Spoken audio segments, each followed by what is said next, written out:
Halo Kanco, balik lagi ke 4 lawan sport. Baru saja beredar kabar bahwa Roman Abramovich diracuni. Kondisi terkini, Roman Abramovich dalam keadaan baik-baik saja.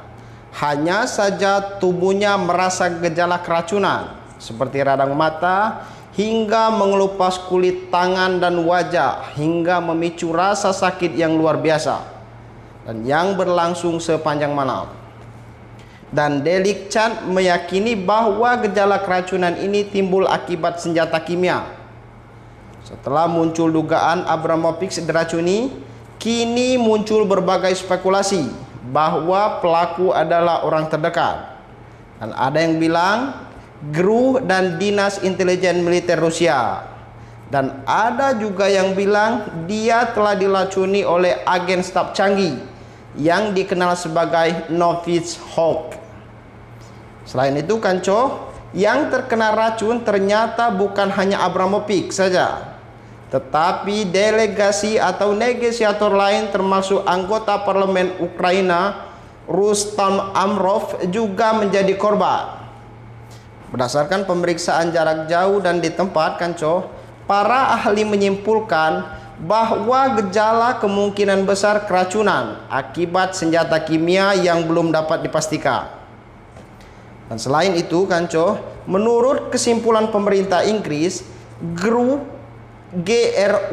juga sebelumnya merupakan pelaku di balik kasus keracunan Novichok di Salisbury pada 2018. Kasus keracunan Novichok oleh pihak barat dikaitkan sebagai penyebab kematian politisi oposisi Rusia, Alexei Navalny.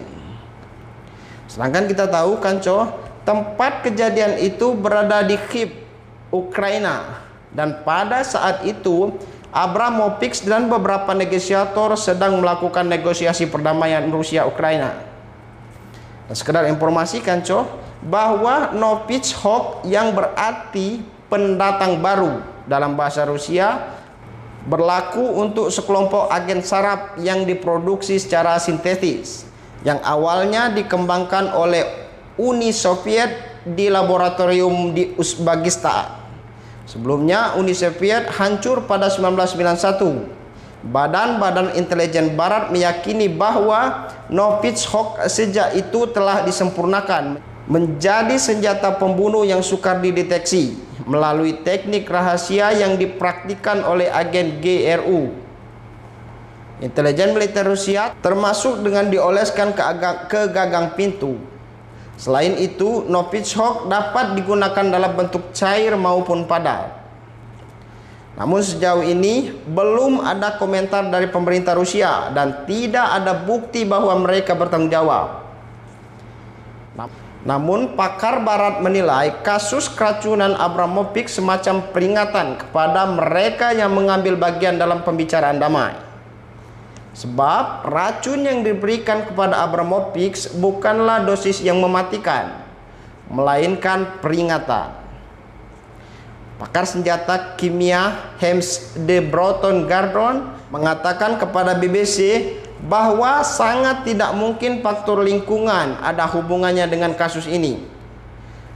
Bellingcat juga dapat memastikan bahwa dosis dan jenis keracunan yang digunakan untuk menyerang Abramovich dan negosiator tidak sampai mengancam jiwa.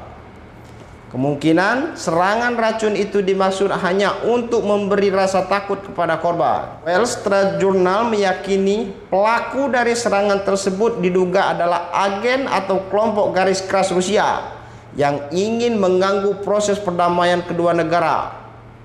Namun, Wall Street Journal memastikan bahwa kondisi Abramovich dan kedua negosiator lain saat ini membaik dan nyawa mereka tidak terancam.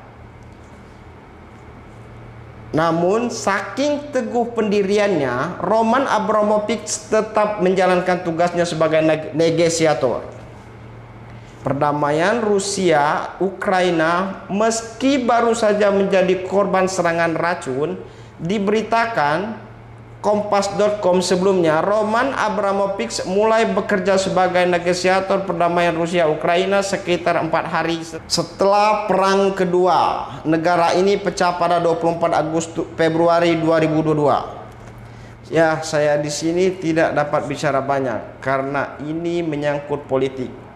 Kita selaku warga cuma bisa berdoa supaya perdamaian cepat tuntas dan tidak ada korban. Benar nggak, Kanco? Oke Kanco, sekian dulu video kali ini. Sampai ketemu di next video.